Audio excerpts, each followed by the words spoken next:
Sobrang saya nila doon guys, oh.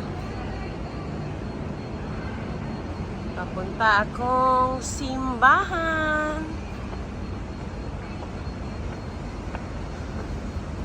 It's been a long time I not visit the church because of no day off. Oh my God.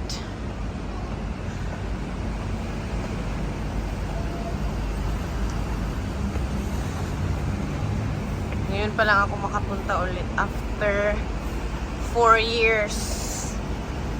2 years pandemic sa Pinas, tapos 2 years dito walang day off. I'm walking to there. Pagkatapos kong magsimba, magmi-meet kami mamaya ng amo ko. Hanga tayo guys.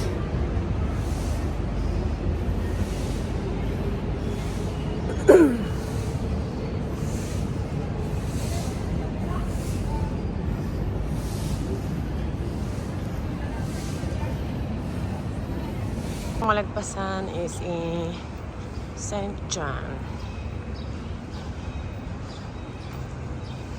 Maganda din tong St. John guys. Pero papuntang St. Joseph ako.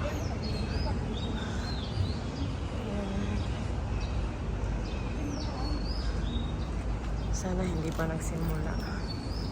Sana lang hindi pa nagsimula yung St. Joseph.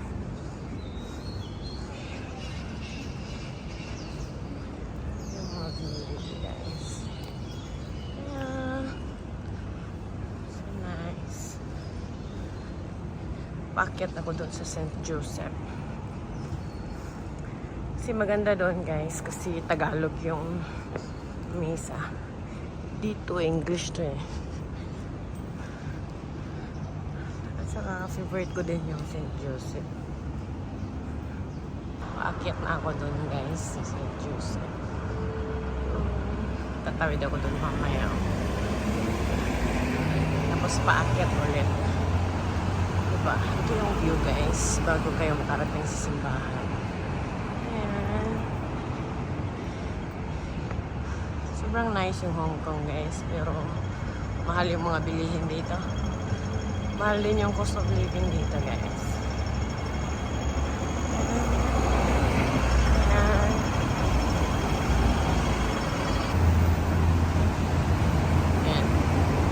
Malapit na ako sa simbahan, guys.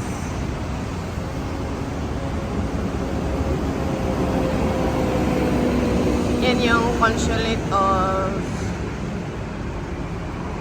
United States of America.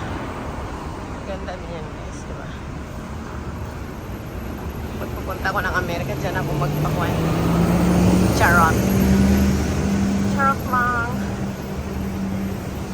Matutunaw na yung makeup ko guys. Malapit. Paakyat kasi yung simbahan. Akyat pa more.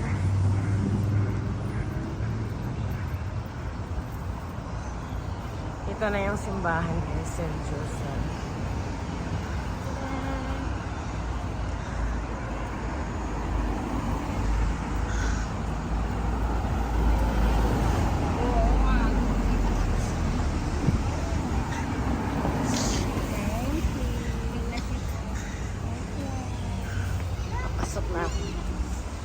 Dito ba yun?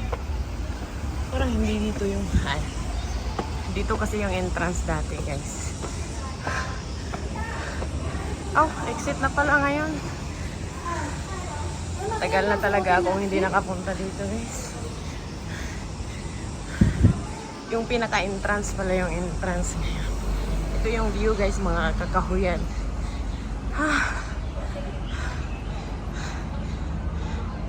Diba?